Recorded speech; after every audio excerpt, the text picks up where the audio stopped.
Greetings all in one. Greetings brothers and sisters, beloveds around the world.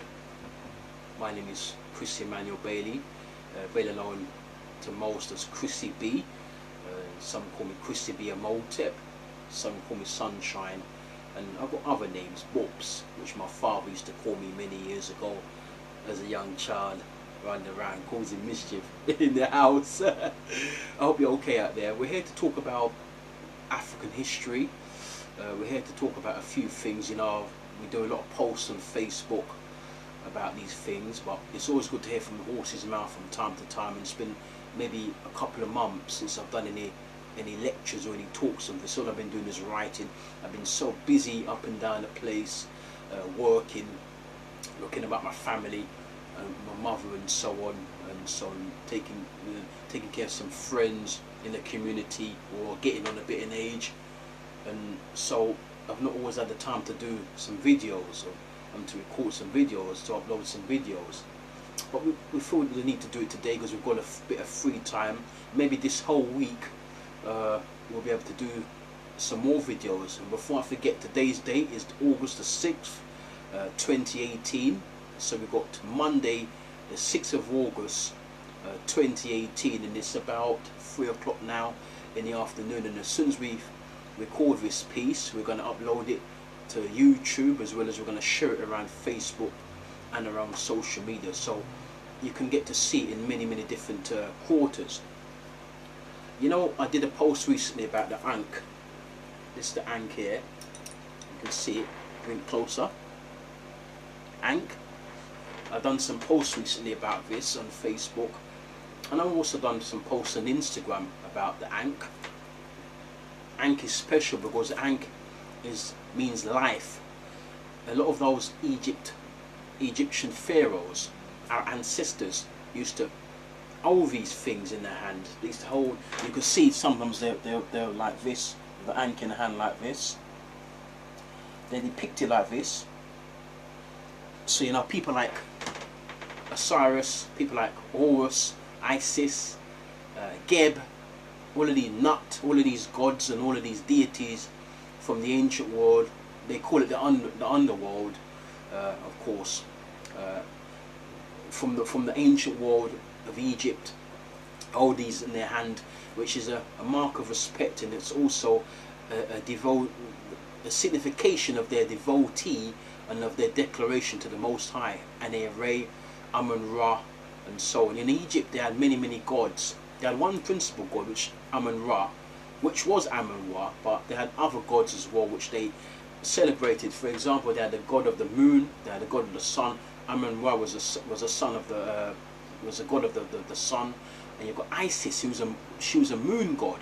And you've got other gods as well, gods of the earth, gods of animals, gods of, you know, vegetation. So the plants, the herbs of the world and of the earth. You had gods which really governed those as well. So many principal and chief gods. Too numerous to mention, too numerous to mark out. But there's many of them there. And of the principal gods, of course, one of the chief and pantheon gods was, of course, the three I just mentioned: Osiris, Horus, and of course Isis, Osiris, and Horus. Those are the three of the pantheon gods. Pantheon, they put them in legal categories. So, for example, you know, in the Christianity world, that's not really part of us, because we came from before the Bible, because the Bible was recorded 2,000 years ago, and a lot of the things you see in the Bible were 2,000 years and onwards. And even though the Bible in some cases is a prophecy, really and truly we came from before that prophecy. So really what you see in the Bible is really taken out of ancient Egypt and ancient Ethiopia, before recorded history began. And so if you look at the Bible, some of those gods in the Bible, of course, they don't really say there's only really one principal god, but you had Yeshua, Jesus, who was a god really, and you had some of the others in there as well.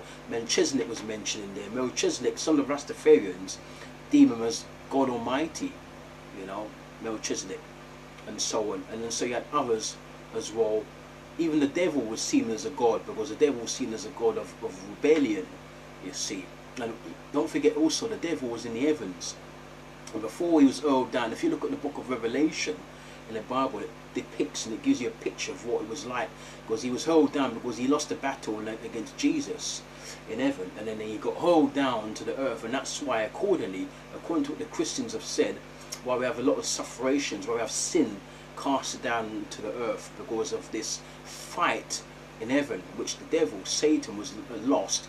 And as a result, because he lost this fight, he got hurled down to the earth. And that's why the quote came about which says, woe unto the earth, because the devil has come down to you, knowing he only has a short period of time left. And really, that is true, because we're seeing that actually playing out now with the wars in the Middle East, the wars around the world, war and terror, and all of these things. The Taliban, all of these things are linked in, you see. You've got to watch the news to really get a grasp of what's really happening. But we're not going to drift onto that. We're going to carry on with the Egyptology methods. As I was saying to you before, you had people like Imhotep. Who was Imhotep? Imhotep was the father of medicine. Imhotep was also deemed as one of the gods, because he was a miraculous healer. He was able to heal so many people with all of these great herbs. He knew about all of these herbs because he'd been taught and he'd been given instruction from the Most High. And that's why he was also able to build a Saqqara step pyramid in Egypt there. And also a small step pyramid, it was really came about because of the inspiration of Imhotep. Imhotep was given divine inspiration, and hence why when Imhotep had passed away, nobody knew where he got buried, because his tomb was kept a secret. Because if anyhow they had known where he got buried, there would have been mayhem, there would have been chaos. You know, they would have gone to, like with Michael Jackson. When Michael Jackson passed away, when Michael Jackson was buried, nobody knows where the grave is, because they had to hide it, they had to keep it a secret. Because if you know where Michael Jackson has been buried, there are going to be a lot of people going there to try to dig the grave up, or to try to even vandalize the grave with a headstone, to dig up to see if he was really buried. So to avoid all of that chaos, they had to keep the burial a secret. And that's why when the great Imhotep passed away, it was kept a secret, you see. And as I was saying, he was the one who introduced scrolls, columns. Columns is how you structure a building. You know, buildings, for example, I have to give you a physical demonstration.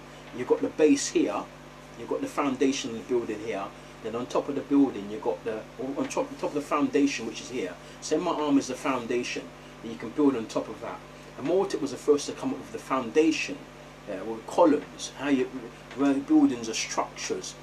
If you look at the modern world, a lot of those buildings you see in the modern world are based in ancient Egypt. If you go to the Caribbean, even Central America, places like Mexico and those places, Cuba, well, Cuba's part of the Caribbean, but Mexico and places like El Salvador, Central America, a lot of those civilizations in those places really were based on ancient Egypt. And of course, Imhotep was the instigator of that. As I said to you, he was the one who really came up with columns of how you structure buildings, how you lay your foundation, and so you can build on top of those foundations. And that's why he was deemed a god. You know, he came up with medicines, cures, herbs. In those days, there was no pharmaceutical drugs, there was no chemicals in drugs, because if you're going to Imhotep, he had a place there. He had like a lab. If you were sick, you go to Imhotep and you'll come up with some sort of, you know, herbal remedies for you. And we had to go and tell him what your illness was. In actual fact, better still, he was able to detect your illness, because if you just take a look at you, just put his hands on your pulse, put his hands there. He didn't need any of those doctor examination kits. All he did was put his hand there. Yeah, put his hand there, and he'll know exactly what your problem is. He'll look at your eyes to see, oh, you've got something wrong with you. You've got this illness, you've got that disease, you've got this illness. Then he'll know exactly what herbal remedies to use on you, and you'll be cured within no time at all. And these are the things our ancestors did. They went through all of these things, and we in this generation, we've lost all this because of enslavement, because of colonization, because of oppression, and the enslavement of our people over the last 500, 600, 700, 800 years. Because of that, we've taken away from our original indigenous customs.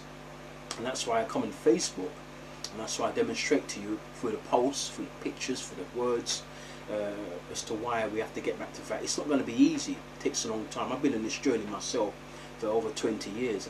It's 23 years this year since I've been on this journey. When I first started out, as a young boy.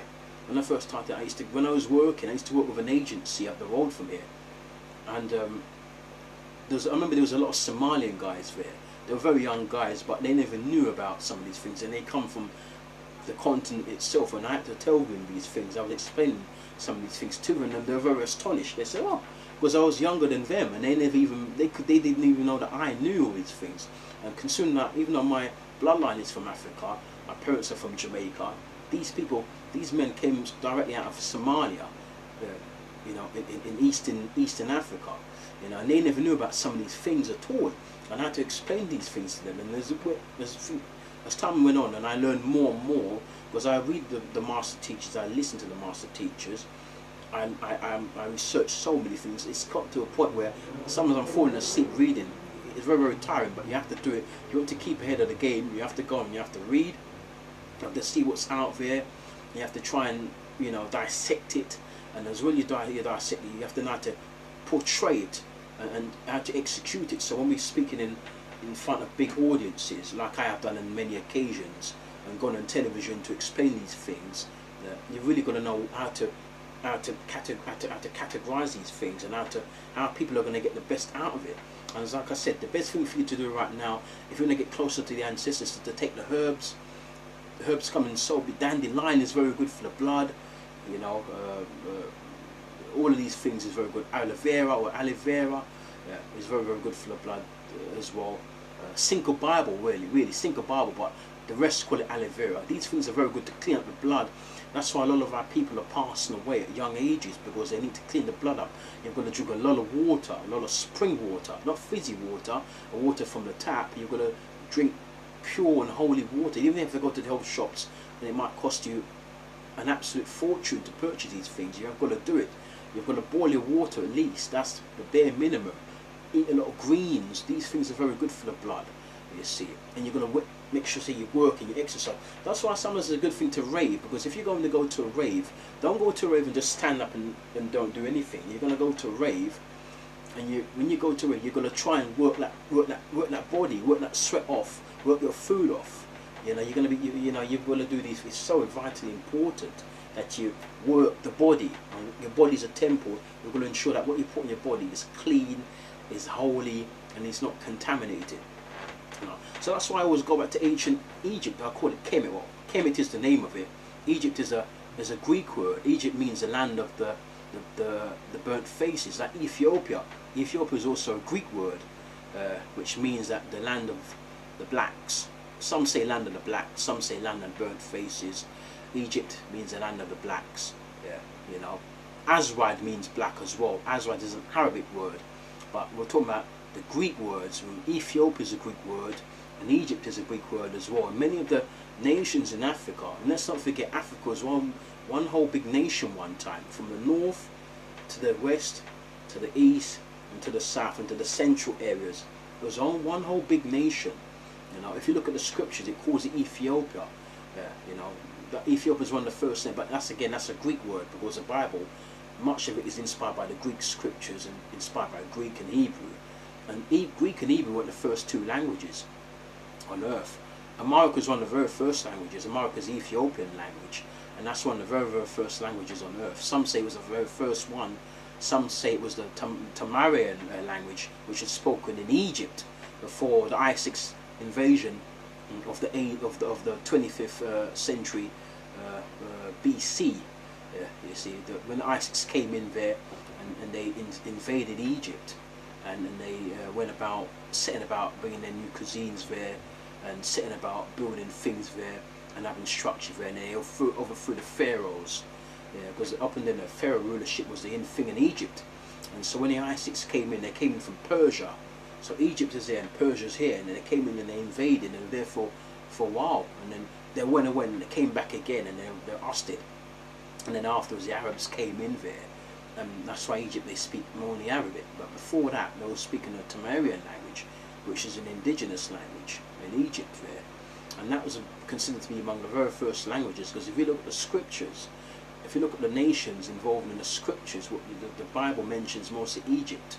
It's mainly based on three countries or three areas: Egypt, or Kush Egypt, and Kush Ethiopia. Abyssinia was also another name for Ethiopia as well. Then after the war, it went into Ethiopia. But as I said, it's a Greek word. You see, and then so because the Greeks are going into Africa, and went about and took the things from took all of the methods from Egypt and all of the tomb, not the tombs, but those figurines, they took all of those bits. They took the literature from there, the language from there, the concept, the way of life. Even my heart was stolen and twisted around, you see, and turned into the 10 Commandments. Because if you look at the description of the 10 Commandments, really, that was my heart. My heart had 42 laws, as I mentioned recently in one of my posts. It wasn't 10 Commandments, it was 42 laws, 42 ways, and they watered it down from 42 laws to 10 Commandments.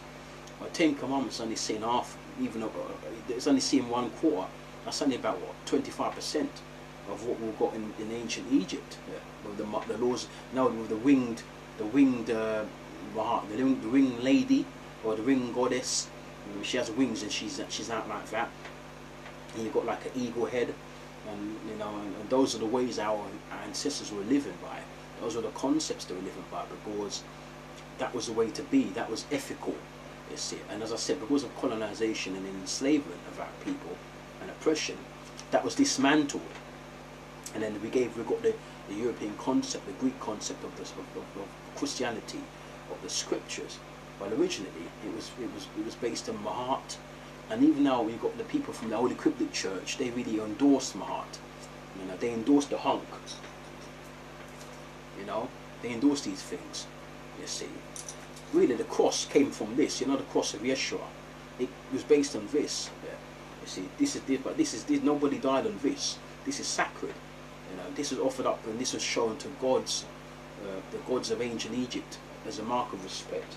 And it's to give the key. They call it the key of life. They call it also the key of the Nile, because the Nile Valley was where all those civilizations were built. If you look at I've been to Egypt once, and I remember when I went there, I couldn't believe how long the thing was. I thought it was only going to be maybe within a matter of, I don't know, maybe half a mile. But it goes for miles and miles and miles and miles and miles, and all along that Nile Valley, they call it the Nile Valley. All along that Nile Valley, yeah, the longest valley in the world. Really, all you've seen is nothing but civilizations. That's where the pyramids were built, and it was easy for their ancestors to build the pyramids there, because as a result of that, it was easy for them. They had the canal and the waters to help to mix the limestone, which they used to build the pyramids. It was such a proper system of doing things, and it was so convenient as well for them to use that to help to mix the limestone and to build to come up with the creation of the pyramids. You see. And so, as I said, we spoke about Mahat, we spoke about the Ankh, we spoke about Imhotep, we spoke about so many other things as well. We've got about 2 more minutes, so we say we want to thank you very much for what you've done for us. You share a lot of our work out there. We say thank you for your comments. We hope when this video comes out, you can make some more comments and you can share it some more. We'll say thank you for your YouTube subscription. Thank you for your Facebook likes, your Facebook, of course, follow as well. Also following us on Instagram. And we're not on Twitter as much these days, because Twitter is very slow, and we don't tend to get a lot of great interaction with the people on Twitter. So we come away from that. So we're mostly based on Instagram, and mostly primarily on Facebook, and also on YouTube. So once again, we say thank you very much. Of course, you take care, and hopefully we see you again real soon. We're going to be talking about some other subjects around reggae music and around Haile Selassie. So peace out.